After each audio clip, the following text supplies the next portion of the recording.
Hello， 各位朋友，大家好！意思今日嚟到萬錦區揾食，位置係 Highway 7同埋 McCalvin， 正係 Markfield Mall 嘅對面呢個商場。依家我後邊呢間餐館嘅前身係陶陶居，係粵菜嚟嘅。依家就煥然一新，變成一間越南餐廳。冇錯，又係越南餐廳。依家喺大多倫多、士嘉堡、萬錦或者列治文山嘅越南餐廳，真係多不勝數啊！咁佢又加入埋呢一個嘅戰團啊，我會稱之為。咁呢一間餐廳嘅名字叫做 Lane End， 咁啊大家嚟講應該都唔會陌生噶啦，因為佢咧士嘉堡都有一間。當時士嘉堡店開幕嘅時候咧，我哋都有拍攝過、分享過、食過。咁而家嚟到呢度，知道佢有新開張，咁啊梗係要同大家講一下啦。咁以我哋所知，佢呢一間餐廳咧都裝修咗都好長時間啊，起碼1年或以上啊。而啱而家開始計算翻咧，佢開張大概有2至3個星期啦。咁我唔知大家嚟過食過未？咁我哋一齊入去睇睇佢個 menu 同埋士嘉堡店有冇分別咧？今日大家睇呢條片嘅時候，可能發現個聲線方面點解前橛同後橛不一樣咧？咁啊喺呢度講句唔好意思先啦。因為當我哋拍嘅時候咧，就發現咗，咦，點解唔見到個咪嘅？即係外置個咪，原來頭先因為有電話入嘅關係，所以就將個咪掹走咗，就忘記插翻上去。咁當我哋發現嘅時候咧，已經係比較遲咗少少啦。咁所以前橛咧都一樣收到音，但係可能個聲線同而家嗰個嘅聲音大細咧係有少少分別。咁希望大家見諒，咁應該都聽得到嘅。我哋坐低咗之後，咁啊睇過呢度嘅裝修，亦都係落咗 order。咁啊，正當想同大家講話個 menu 啲咩食嘅時候，好快地呢個菜式已經嚟咗啦。我哋食咗先講，因為頭先姐姐擺低嘅時候咧噴晒煙嘅。咁呢個係咩菜式咧？係同士嘉堡嗰邊係有少少分別。呢個係淨係呢度先有嘅，士嘉堡係冇嘅。睇睇佢英文咧就為之嗰個叫做 steam rice roll， 咁我會稱之為係粵式嘅蒸腸粉啦。咁當然唔係單止蒸腸粉咁簡單，佢仲有啲餸菜嘅。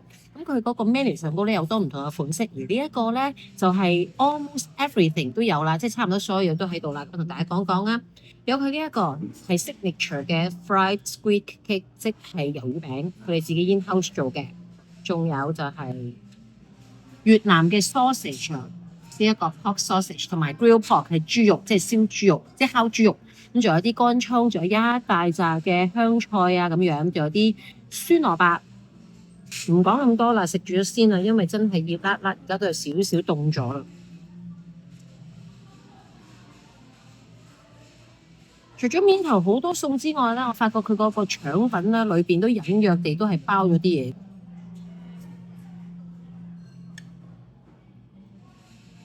如果唔點任何嘅醬汁，佢呢個又冇跟魚露喎。不過咧，每一張台上高都有啲有，我睇唔到添，有魚露嘅。咁但係都係想食咗個原味先，好香，好香，好香。因為咧，佢有啲炸乾葱喺裏邊，喺上邊。咁頭先我夾嘅時候咧，可能都有啲夾嗰啲乾葱，好香。其實如果唔點個魚露都已經好夠味啦。不過如果點埋魚露咧，就更加惹味。哇！呢個好好食。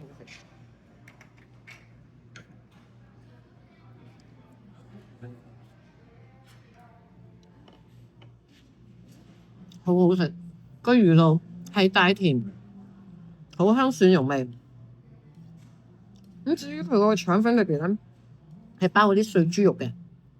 咁我想試埋佢個烤豬肉，俾大家睇個烤豬肉，即係我先至為一抽啦，但係都 OK 嘅 size 方面睇落去細細件咁樣。仲有呢一個佢哋自家做嘅魷魚餅，自家做嘅豬肉 sausage 腸仔，不過就係用一個圓形嘅出品嘅賣相，外貌似魚餅，但係佢上高嗰個 menu 上高咧就寫住係豬肉腸仔。係喎，食落去其實係似蝦餅喎，好大咬喎。我知啦，呢一個先至係魷魚餅啊，呢個先係 squid cake 啊。而呢一個一條嗰個咧係炸肉啊，呢個啊。所以佢話係越南嘅 pork sausage。唉，真係唔好意思啊！食落去咧，發覺嗰個魷魚餅即係呢一個咧好大牙，所以即使係冇睇個 menu 上高食落就知道有分別啦，即係知道分得出係啲乜嘢。冇錯，係魷魚餅嚟嘅，好好食，好香口，好夠味，同埋裏邊咧係有魷魚嘅，好好食。食埋 sausage，即係個扎肉，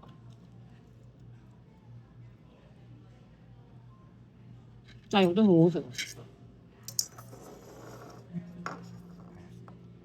我成日如果係食越南餐，都同大家講，我好怕食越南嗰啲扎肉。我成日覺得有啲好奇怪嘅味道，但係呢個係一啲奇怪味道都冇，好好食呢個扎肉，好淡，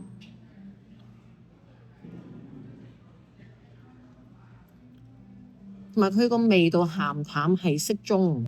都魷魚啊，係好多魷魚，係咪？真係好多魷魚。好試下。好好食，但係你落埋腸粉至得個，我食埋腸粉至好食。真係好好食，唔停得。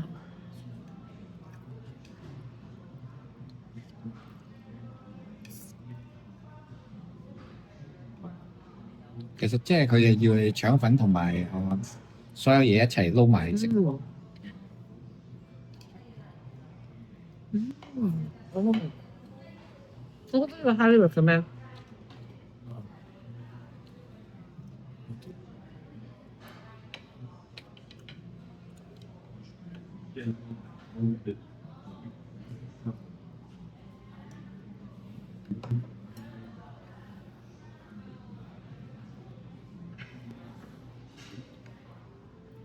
我記得上一次喺邊度食越南嘅腸粉啦，你記唔記得？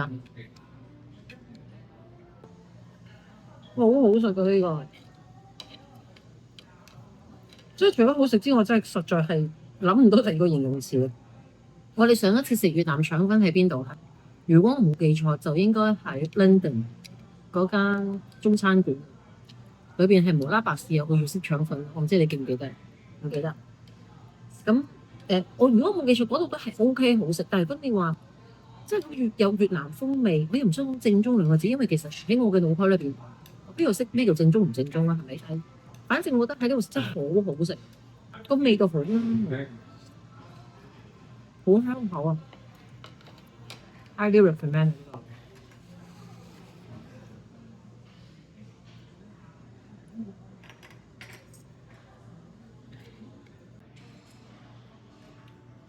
哇！我口都唔得閒嘅搏命食呢一碟腸粉。個豬肉咧，佢係烤得嚟係唔乾，咁當然唔係話係滑豬肉嗰種食法，並不是嘅，口感好香嘅。同埋仲有頭先咪講佢嗰個扎肉嘅，佢又冇話寫係自己自家製，冇話 in house 嘅。我好中意食呢個扎肉，反正佢又冇嗰啲我奇奇怪怪，我唔好中意食嗰啲味道啦。配埋呢個甜甜地嘅魚味，哇！真係好好食。不過唯一如果你話要我夾硬要去話佢係乜嘢咧，即係個人意見啫，就係佢上菜嘅擺盤係咪應該考慮唔好用呢一個碟？因為呢個碟咧好似將所有嘢逼埋一齊，好似好逼夾啊個感覺。如果佢比較大啲嘅盤，即係佢靚靚咁樣，層次分明一啲，唔同嘅顏色嘅組合睇得清晰啲的話咧，咁又唔同睇法啦。因為其實佢裏邊有啲芽菜，因為頭先我哋擺低嘅時候咧，即係自己擺低，我覺得根本睇唔到啲芽菜，有啲好嘢都睇唔到。咁所以我哋要撥開啲豬肉就睇到啦。佢呢度大扎嘅香草啊、香葉啊、薄荷葉啊咁、九層塔啊咁，所以我覺得呢一個係好好食，好滿意。另外一個只限於萬錦嘅 Lean End 先至有嘅菜式，呢一個 New Special Menu 裏邊，我點解我拎住呢一個 menu 係因為佢真係噏唔出嚟。我只可以講呢個係 S4、S4 嘅菜式。係有半隻鴨喺個石鍋裏邊，同埋有啲粉嘅。咁啊，根據侍應姐姐講咧，就係呢個河內咧係非常之出名嘅菜式。透住佢卜碌卜碌卜碌嘅時候，俾大家睇下啲鴨啦。唔好講咁多啦，放啲粉落去先。啊，佢仲有落咗啲菜心添喎。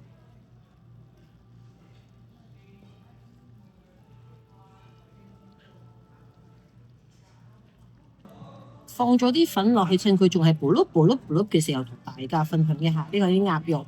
咁我頭先滗下嘅時候咧，發現有薯仔嘅，初時以為佢係芋頭啊，咁我試過之後咧係薯仔嚟嘅。咁呢一件咧就係切咗片嘅鴨肉，初時以為佢係牛肉，其實係鴨肉嚟嘅。我想試埋個湯先，個湯都好似幾濃郁咁。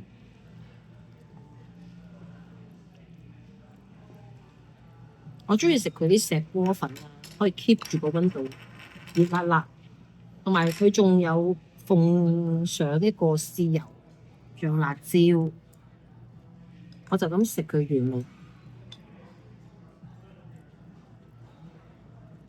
哇！個湯好濃，濃得嚟好有香茅味。雖然我而家就見到啲香茅，不過飲落去個香茅味都好出嘅。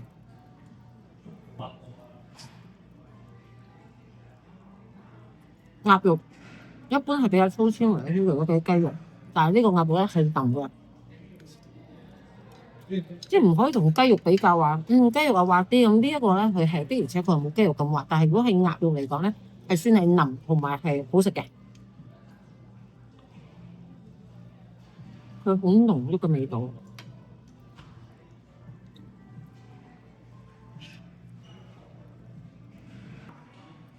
直至現時為止，我食咗3件鴨，咁3件裏邊咧有2件咧係炆得好腍嘅，有一件咧就係有啲硬口，就麻麻地，佢唔係硬或者硬嘅。好啦，今日講翻呢一個嘅粉先，裏邊嘅香茅咧係勁多。咁所以頭先咧，我咧索嗰啖湯咧已經聞到，亦都飲到好大陣香茅味。咁至於個湯嘅濃嘅程度咧，我就覺得懷疑佢炆鴨將嗰啲醬汁都倒埋落去，我估計嘅啫。咁所以咧，成個湯咧都係好濃郁，就唔係話普通牛肉粉嗰種嘅清湯。咁至於個鴨嘅份量咧，嗰個 menu 上高度寫住有半隻鴨。咁如果譬如話你人多啲啦，譬如話你2個人都想分享嘅，咁甚至乎係3、4個朋友可以叫呢一個，就再叫其他嘢食的話咧，可以叫個 S5 咧就同呢個一樣，只不過嗰一個咧就係用1隻鴨就份量大啲咁解。而嗰個咧，我睇翻個 menu 上高，佢好似用個火鍋嚟到上添嘅。咁呢一個粉咧，如果你問我，我係值得一試。咁但係如果我自己個人口味，我都係喜歡比較食翻傳統嘅越南河粉，即係牛肉粉啊，唔係河粉嘅牛肉粉多啲。咁至於呢個粉應該係啲檬粉嚟㗎，好似好碎咁樣，加上放落個湯度咧，好似好容易就爛晒咁喎。咁除咗呢一間乜琴區嘅分店之外咧，我好似 so far 到現時為止都好似未見過任何越南餐廳有鴨粉食嘅。咁至於雞嘅粉咧，都有好幾間。我哋之前拍過一間咧，就係當時食嘅時候就話佢新推出咗一個雞嘅河粉，周邊都未有嘅。咁但係到現時為止喺連銀嘅 Markham 區咧都有雞粉食。咁至於都有好幾間都有雞粉嚟到食嘅。咁同埋雞咧係走地雞。咁所以如果大家朋友又唔想食牛，亦都唔想食雞，想試下鴨嘅話，不妨一試。只不過都係嗰句啦，我個人喜歡傳統啲嘅牛肉，就會比較好啲。我會覺得可以夾啲咁，但係都係嗰句啦，呢個係好食 OK 嘅，係啲粉碎啲。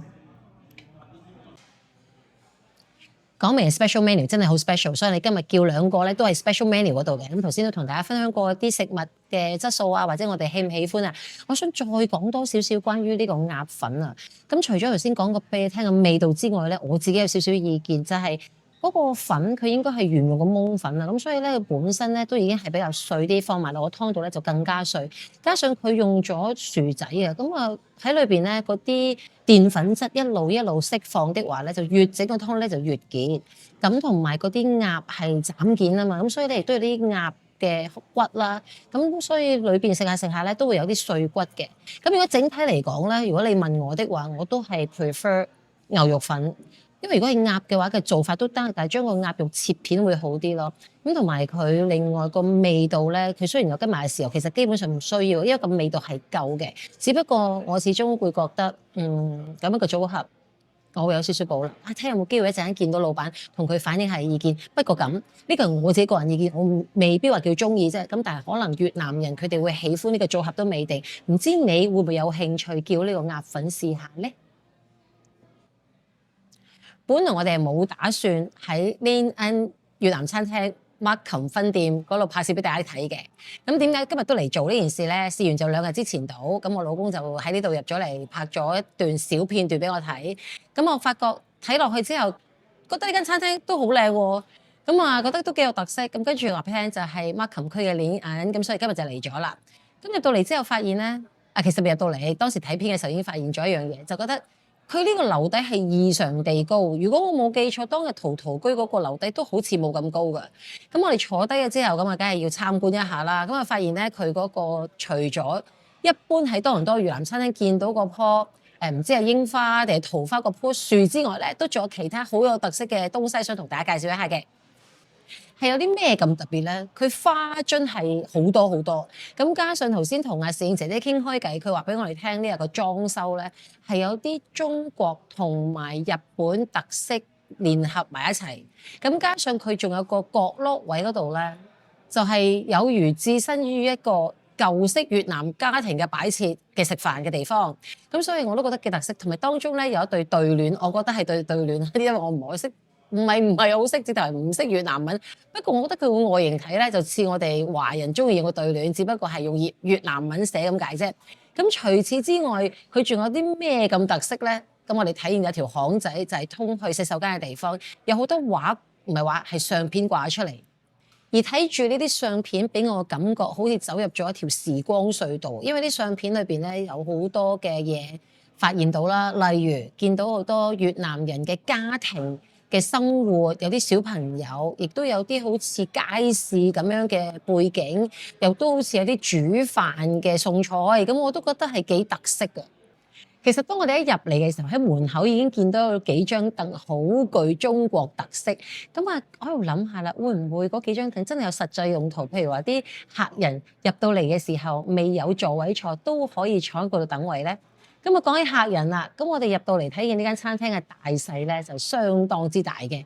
咁啊，問一問阿侍應姐姐有幾多個座位度啦？咁佢就話大概都有110至120。因為當我問阿姐姐嘅時候，佢都即係俾我考起咁滯啦，佢都唔係好知道。咁啊，佢做台數喎，咁所以大概啦100零個座位度。咁佢同埋亦都同我哋講啦，咁唔知會唔會因為新開張嘅關係，還是佢處於呢個地理位置萬錦區咧？咁所以咧，星期六日咧係旺到不得之了。除咗話係嗰個餐房坐滿之外咧，就係出邊都有排長隊啊。咁好啦，咁啊講翻呢個位置啦。咁佢喺 Markham 區嘅Highway 7同埋 Markfield Mall 即係對面啦，即係 Highway 7同埋 McCowan 嘅交界啦。咁其實大家居心水清的話咧，向翻西行2個 block 左右就係 Kennedy 嗰度啦，即係 Kennedy 係 Highway 7。其實嗰個生活個商場裏邊都有幾間越南粉嘅。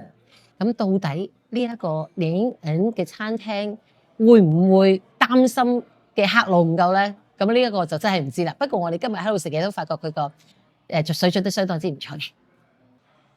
一間餐廳除咗佢裝修之外，咁啊真係梗係睇啲咩食啦。咁啊見到佢個 menu 上高咧，就同士嘉堡係一模一樣嘅。原因係我哋會見到佢呢個 menu 係寫住 Scarborough 嗰邊嘅地址同埋電話號碼。咁即係話呢一個 menu 都係沿用於士嘉堡嗰個，而加上佢咧，除咗有英文之外，仲有中文嘅解釋。咁所以大家如果叫餐嘅話咧，都係唔需要擔心嘅。加上頭先咧，佢有個侍應姐姐咧，就係識得有幾句嘅國語啊，咁所以應該溝通係唔會困難。除咗呢一個 menu 之外，仲有一個係 new special menu， 一個特色嘅 menu， 就係限於 Markham 區嘅連銀先至有嘅，前後兩邊。芒果沙律亦都係去食越南餐，我哋其中一個會係經常叫嘅菜式，咁今日都唔例外。我哋咧如果冇記錯咧，喺佢士嘉堡店嘅嗰間嘅連銀咧都曾經叫過噶啦。同埋如果根據我嘅記憶咧，佢係有豬耳絲，應該都係佢嗰度食。咁呢度咧都係有豬耳芒果沙律。就咁聽外形，我都覺得佢算係都叫大碟噶啦，要咁嘅價錢。咁啊，仲有啲蝦片半碟。咁我會覺得未食之前咧，一樣嘢就係關於嗰個蝦啦，因為佢除咗芒果之後仲有蝦噶嘛。咁啊蝦咧，我哋喺另外一間食嘅時候，芒果蝦沙律嘅蝦咧，佢係半碟砌到佢滿晒嘅。咁呢一度就會係撈埋落去。咁所以呢度咧有少少嘅信息，但係如果講個高度同埋佢個份量，即係個闊度咧，就應該係都唔錯嘅。咁有豬耳絲落去咧，個增加個口感會比較脆身啲，呢個係我所期望嘅。蝦片都好多喎，脆惡惡。每一次食芒果沙律，阿攝影師老公必會提醒撈勻佢。咁撈勻佢係啱嘅，因為個味道會比較融為一體多啲啊！唔好意思啦，我要㧬冧佢啦。嗱，真係幾多啊，其實。但係暫時我喺呢個角度都未睇見有蝦嘅蹤影。有啦，喺呢一度。佢蝦嘅 size 就比較細隻少少。佢好似開咗一邊添喎，即係好似唔係原隻嘅，即係一隻開兩邊啊叫做。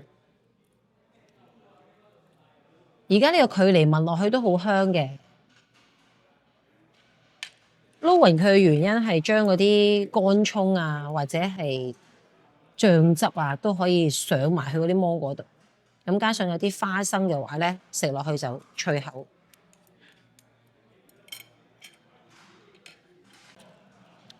味道係好好一流啊！加上嗰啲豬耳絲都係爽又脆啊！芒果熟成程度，如果係做沙律嘅話係 very good， 係 OK 嘅。加上佢切到嘅油條咧，食落個口感係非常之好，同埋佢嗰個醬汁撈得嚟咧，好清爽，同埋係甜甜地、酸酸地得嚟，佢係帶少少甜嘅。蝦片又脆，成個好滿意。只不過佢個蝦望落去就好似少咗少少，但係好好食啊，好脆身。個豬耳喺呢一個芒果沙律裏邊咧，都係有啲畫龍點睛啊，因為佢好脆啊個豬耳，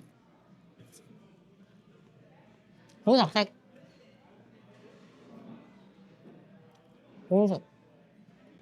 今日我哋冇叫到越南粉，所以唔知佢湯底如何。咁所以頭先咧，我哋就厚住面皮問阿攝影姐姐可唔可以俾一碗越南粉嘅牛肉湯，我哋同大家分享，順便我哋又自肥一下飲下。咁咧佢話 OK 冇問題，咁所以就嚟咗啦。淨係湯隔住咁嘅距離啦，我又唔開遠啦，都聞到個味好香啊。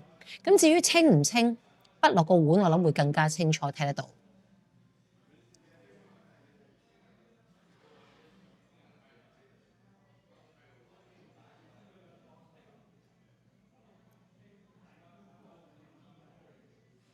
相信大家睇到啦，個湯色都好清嘅，真係好香啊！